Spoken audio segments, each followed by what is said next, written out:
அனைவருக்கும் அன்பு வணக்கம். இந்த நிமிஷம் நீங்கள் இந்த வீடியோவை பார்த்துட்ருக்கீங்க அப்படின்னா இந்த செய்தி பிரபஞ்சம் உங்ககிட்ட சொன்ன செய்தி தான்.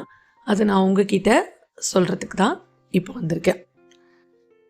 உங்ககிட்ட இந்த பிரபஞ்சம் சொல்கிற விஷயம் என்ன தெரியுமா? ரொம்ப கஷ்டப்பட்டுட்டு இருக்கீங்களாமே, ரொம்ப புலம்பிக்கிட்டு இருக்கீங்களாமே, ரொம்ப ரொம்ப ஒரு விஷயத்துக்காக போராடிட்டு இருக்கீங்களாமே, இன்னும் சில பேர் என்ன பண்ணுறதுனே தெரியல அப்படின்னு அப்படியே உட்காந்துட்டிங்களாமே, ஏன் இவ்வளோ சோகம்? அதுக்கான பதிலாக தான் பிரபஞ்சம் இப்போ உங்ககிட்ட இந்த வீடியோவை கொடுத்துருக்காங்க. பிரபஞ்சம் உங்ககிட்ட என்ன சொல்கிறாங்க தெரியுமா? நீ இப்போது வாழ்ந்துட்டுருக்கீங்களா ஒரு வாழ்க்கை, அது ரொம்ப ரொம்ப சிறந்த வாழ்க்கை அப்படின்னு சொல்கிறாங்க. என்னடா இது, நான் இவ்வளோ புலம்பிகிட்டு இருக்கேன், கஷ்டப்பட்டுட்ருக்கேன், அழுதுட்டுருக்கிறேன், உனக்கு என்ன பார்த்தா கிண்டலாக போச்சு அப்படின்னு நினைக்கிறீங்களா? இல்லைங்க, உண்மையாகவே சொல்கிறேன். என் லைஃப்லேயும் நான் இதை ஒவ்வொரு நிமிஷமும் இப்போ பேசிட்டு இருக்கிற இந்த நிமிஷம் வரைக்கும் உணர்ந்துட்டே இருக்காங்க. அந்த பிரபஞ்ச பேராற்றலோட கருணையை, அந்த இறைசக்தி கருணை மிகுந்ததே தவிர யாரையும் கஷ்டப்படுத்த வந்ததே இல்லைங்க. அதனால தான் நான் சொன்னேன், இந்த வாழ்க்கை இப்போ வாழ்ந்துச்சுக்கிற இந்த வாழ்க்கை மிக சிறந்த வாழ்க்கைன்னு உங்களுக்கு இந்த பிரபஞ்சம் சொல்கிறாங்க அப்படின்னு. ஏன்னா நானும் இதை உணர்ந்தேன். எந்த நிலையில் வேணால் நீங்கள் இப்போ இருங்க, எப்படிப்பட்ட மோசமான நிலையாக இருந்தாலும் சரி, இல்லை ரொம்ப நல்ல நிலைமையாக இருந்தாலும் சரி, அந்த நிலை தான் சொல்லப்போனால் உங்களுக்கு ரொம்ப ரொம்ப பாதுகாப்பான நிலை. கிண்டலாக இருக்குன்னு தான் நினச்சிருப்பீங்க, சத்தியமாக இல்லைங்க. ஏன்னா நமக்கு தெரியாதுங்க நம்ம லைஃப்பில் எவ்வளோ பெரிய விஷயம்லாம் நடக்க போகுது அப்படின்னு. அது நல்லதாகவும் இருக்கலாம், கெட்டதாகவும் இருக்கலாம். நம்ம இப்போ இருக்கிற ஸ்டேஜில் புலம்பிக்கிட்டு இருக்கோம். ஏன்னா நம்மளோட அறியாமை, நமக்கு என்ன பின்னாடி நடக்க போகுது வரப்போகுதுன்னு நமக்கு தெரியல. பெருசாக வர்றது இப்போ நம்ம இந்த அழுது புலம்புறோம்ல, இதோட கூட தீர்ந்து போயிடலாம். கொஞ்சம் யோசிச்சு பாருங்களேன். இப்போ அழுது புலம்புறோம், சரி அதை சமாளிச்சிக்கலாம், கொஞ்சம் நேரத்தில் அந்த அழுகையை நிறுத்திட்டு சமாதானப்படுத்திட்டு நம்ம வேலையை பார்த்துட்டு போயிடலாம். ஆனால் பின்னாடி ஏதோ ஒரு பெரிய இழப்போ, பெரிய தாங்கவே முடியாத வலி, இழப்புக்கு மேலே வேற என்ன வலி இருக்குது நமக்கு? அப்படி பொருளோ மனிதர்களோ என்னவா வேணா இருக்கட்டும், மனசுக்கு நெருக்கமானவங்களோ, அம்மாவோ அப்பாவோ பிள்ளைகளோ யாரோ, இழப்பு தானே. அப்படிப்பட்ட ஒரு விஷயத்த நடக்கிற மாதிரி கூட நம்ம லைஃப்பில் இருந்ததை கூட இப்போ நம்ம அழற இந்த சின்ன அழுகையால், அந்த பெரும் கருணையால் அந்த பிரபஞ்சம் நம்மக்கிட்டேருந்து அதை எடுத்துருங்க. அப்படி ஒரு பெரிய விஷயத்த நடக்கூடாமல் செய்யறதுக்காக தான் இன்றைக்கி நம்ம இப்போ ஒரு சின்ன அழுகையாக அழுதுடுறோம். இதுதாங்க உண்மை. ஒரு பெரிய ஆக்சிடெண்ட் ஆகி நம்ம காலுக்கோ கைக்கோ ஏதோ நடக்க வேண்டிய அந்த நேரத்தை, அந்த கர்மாவை நம்ம அனுபவிக்கணும்னு இருக்கும் பொழுது, அந்த இறைசக்தி, இந்த பிரபஞ்சம் நம்ம மேலே கருணை வச்சு அதை ஒரு சின்ன கை கால்களை சராய் போட, ஒரு அடியோட கூட விட்டுருலாங்க. ஆனால் அந்த நேரத்துக்கு நம்ம என்ன நினைப்போம், அடிப்பட்டு நான் மட்டும் விழுந்துட்டேன், கூட இருக்கிறவெல்லாம் நல்லா இருக்கான் அப்படின்னு. இல்லைங்க, அதை விட பெரிய ஆபத்திலிருந்து, வரக்கூடிய மிகப்பெரிய ஆபத்துகளிலிருந்து நம்மளை காப்பாற்றி தான் இந்த சின்ன அடியோடு நமக்கு விட்டுருக்குங்கிறத நம்ம புரிஞ்சுக்கக்கூடிய காலம் ரொம்ப சீக்கிரம் வரும். எந்த வாயால் நம்ம அந்த இறைசக்தியை திட்டினமோ, எனக்கு மட்டும் எதுவுமே செய்யலையே, இப்படி நான் அடிபட்டுலாம் வந்திருக்கேனேன்னு அதே வாயால் நீங்கள் அந்த இறைசக்தியை வாழ்த்துற காலம் ரொம்ப சீக்கிரம் வந்துடும் பாருங்களேன். கரெக்டு தான், நீ எனக்கு இப்படி ஒரு நிலைமையை கொடுத்தது கரெக்டு தான்னு நம்மளே சொல்லிடுவோம். ஏன்னா அதை விட பெரிய கொடூரத்தெல்லாம் நம்ம அடுத்தவங்க லைஃப்பில் பார்க்கும்போது, இறைவா இதற்காக தான் நீங்கள் எனக்கு முன்னாடியே ஒன்றுமே இல்லாமல் உங்கள் கருணையால் உங்களை நான் நம்பினனே, அதற்காக அந்த கருணையால் எனக்கு இப்படி மாற்றி கொடுத்தீங்களா அப்படின்னு அந்த இறைசக்தி மேலே பெரிய ஒரு நமக்கு ஒரு ரொம்ப ஒரு என்ன சொல்கிறது, ஒரு பெரிய பக்தியே வந்துடுங்க. அதனால தான் சொன்னேன், இப்போ இருக்கிற இந்த நிலை ரொம்ப ரொம்ப பாதுகாப்பானது. உங்களுக்கு எது நடந்தாலும் அது நிச்சயமாக நன்மைக்காக மட்டுமே இந்த இறைசக்தி உங்களுக்கு கொடுக்கும். ஏன்னா நீங்கள் மகிழ்ச்சிக்காக எங்கேயுமே போய் தேட வேண்டியது இல்லைங்க. அது வெளியில் தேடுற விஷயமே இல்லை. அது உங்ககிட்ட உங்களுக்குள்ளே தான் புதைஞ்சிருக்குன்னு புரிஞ்சுக்கோங்க. இதை தாங்க பிரபஞ்சம் உங்ககிட்ட சொல்ல விரும்புது. உங்கள் வாழ்க்கையில் எந்த மாற்றம் வரணும்னு நீங்கள் வெயிட் பண்ணிட்டு இருக்கீங்களோ, அந்த மாற்றம் வருவதற்கான அந்த பாதையை நோக்கி தான் நீங்கள் பயணிச்சிட்டு இருக்கீங்க.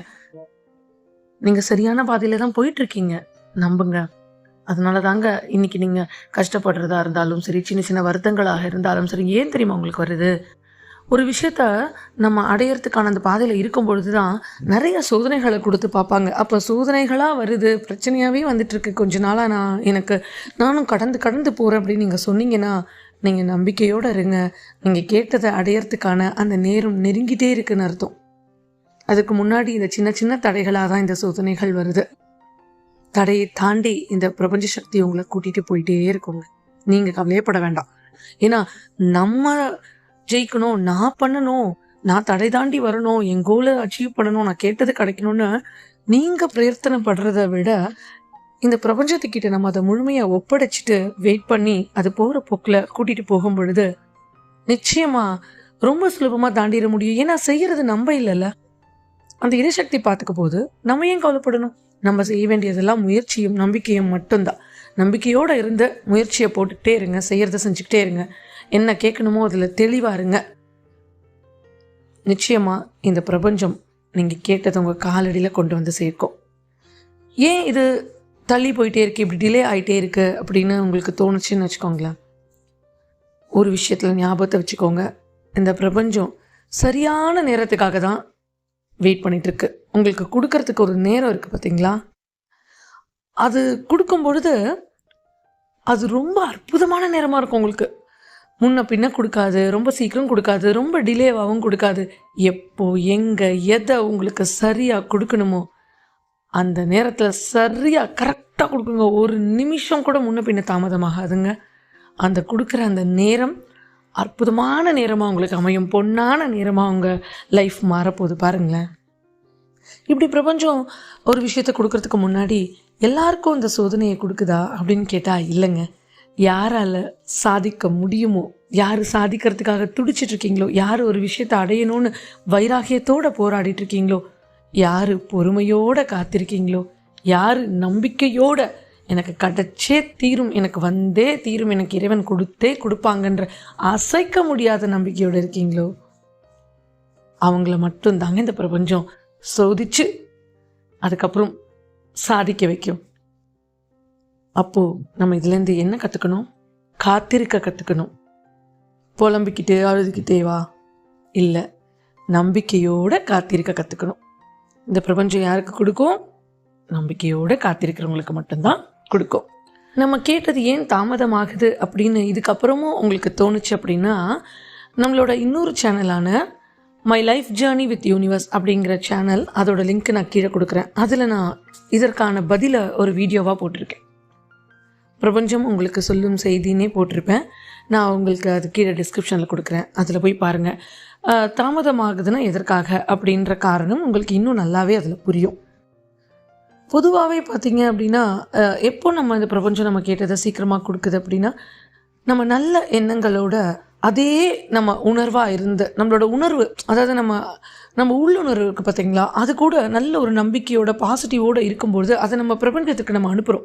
எனக்கு நல்லது நடந்துடும், நீ கண்டிப்பாக எனக்கு நல்லது செய்வ அப்படின்னு அந்த நம்பிக்கையை நீங்கள் அனுப்பும்போது அதே மாதிரி அற்புதமான நம்பிக்கை நிறைந்த அந்த வாழ்க்கையை இந்த பிரபஞ்சம் உங்களுக்கு திருப்பி தருங்க.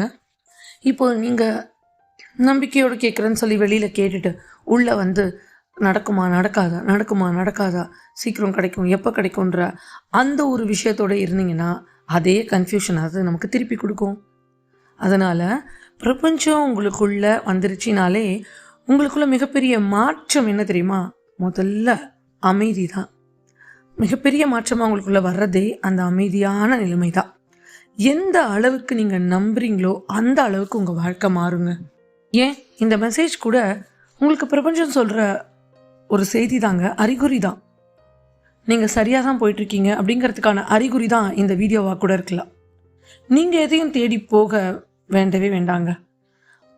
வாழ்க்கை எப்படி உங்களை கூட்டிகிட்டு போதோ, இந்த பிரபஞ்சம் உங்களை எப்படி கூட்டிகிட்டு போதோ அந்த போக்கில் விட்டுட்டு நீங்கள் அமைதியாக இருக்க கற்றுக்கிட்டீங்க அப்படின்னா அடுத்த செகண்டில் இருந்த பிரபஞ்சம் உங்களுக்காக வேலை செய்ய ஆரம்பிக்கும். உங்கள் வேலையை தன் வேலையாக கையில் எடுத்து உங்களுக்கு என்னென்னலாம் செய்யணுமோ எல்லா வழியிலையும் போய் தேடி தேடி கொண்டு வந்து கொடுக்குங்க. எப்போ நீங்கள் அதுக்கிட்ட முழுமையாக உங்களை நம்பி ஒப்படைச்சா. நம்ம பிடிச்சி வச்சுக்கிறோம்ல, நான் தான் பண்ணணும், நான் தான் கேட்கணும், நான் கேட்டால் தான் கிடைக்கும், அப்படிலாம் இல்லை. எனக்கு என்ன வேணுமோ நீ பார்த்துக்கோ அப்படின்னு முழுமையாக அதுக்கிட்ட எல்லாத்தையும் விடுவிச்சிருங்க. விடுவிக்க கற்றுக்கொள்ளுங்கள். விட்டுருங்க அப்படின்னா எல்லாத்தையும் விட்டுட்டு எனக்கு எதுவுமே வேணாம் அப்படின்னு விட்டுட்டு நம்ம நம்பிக்கை இல்லாமல் அப்படி எதுவுமே செய்யாமல் முயற்சி செய்யாமல் போகிறது இல்லை. என்ன வேணுமோ இந்த பிரபஞ்சத்துக்கிட்ட கேளுங்க. அதுக்கு என்னெல்லாம் முயற்சி பண்ணணுமோ பண்ணுங்க. முடிவு அந்த இறைவன் கையில் அப்படின்னு முழுமையாக எந்த சந்தேகமும் இல்லாமல் ஒப்படைச்சிட்டு அமைதியாக இருக்கிறது தான் சரணாகதின்னு சொல்லுவாங்கள்ல. இதுதான் உண்மையான சரணாகதி. நீங்கள் எப்போ அதுக்கிட்ட முழுமையாக விட்டுட்டீங்களோ அந்த செகண்ட், அந்த நிமிஷம், நீங்கள் விடுற அந்த நிமிஷம் உங்கள் கையை இந்த பிரபஞ்சம் பிடிச்சிக்கோ, உங்கள் வேலையை இந்த பிரபஞ்சம் கையில் எடுத்துக்கோ. ஒரு விஷயம் நல்லா புரிஞ்சுக்கோங்க, நீங்கள் பிடிச்சி இழுத்து உங்கள் கையில் வச்சுக்கிட்டிங்கன்னா இந்த பிரபஞ்சம் அமைதியாக இருந்து வேடிக்கை தான் பார்க்கும். நீங்கள் விட்டாதான் இந்த பிரபஞ்சம் அது கையில் பிடிச்சிக்கிட்டு உங்கள் வேலையை ரொம்ப சீக்கிரம் உங்களுக்கு முடிச்சு கொடுக்கும். நீங்கள் கேட்கலாம், நான் ஏன் விடணும்னு. இல்லை, நான் விடலைன்னா என்ன ஆகும்? ஒன்றும் ஆகாது. நீங்கள் பிடிச்சி வச்சுக்க இது நடக்கணும்னு இன்னும் அதிகமாக எஃபர்ட் போட பயம்தான் அதிகமாகும். பயம் அதிகமானால் உங்கள் வேலை நீங்கள் கேட்டது கிடைக்கிறது தாமதமாகும், டிலே ஆகும். ஏன்னா நீங்கள் பயத்தோடையே இருக்கும்போது உங்களுக்கு கிளாரிட்டி இல்லாமல் அந்த பிரபஞ்சம் உங்களுக்கு பயத்தை தான் திருப்பி கொடுக்கும், நம்பிக்கையை கொடுக்காதுல்ல. அப்போ நமக்கு நம்பிக்கையை இழந்துட்டோன்னா நம்மளோட கேட்டது எப்படி கிடைக்கும்? எப்போ நீங்கள் விடுவிச்சுட்டு அமைதியாக இருக்கீங்களோ உங்களுக்குள்ள அந்த நம்பிக்கை தானாக வரும். சரிங்க, நீங்கள் சொல்கிற மாதிரி நான் நம்பிக்கையோடு கேட்டுட்டு விட்டுட்டு ஒப்படைச்சிட்டு அடுத்து என்ன பண்ணணும்? அடுத்து நம்ம அடுத்த வேலையை பார்த்துட்டு போயிட்டே இருக்கணும். அதற்கான நீங்கள் ஒரு விஷயம் கேட்குறீங்க, அதற்கான எல்லாத்தையும் செஞ்சு முடிச்சிட்டிங்க.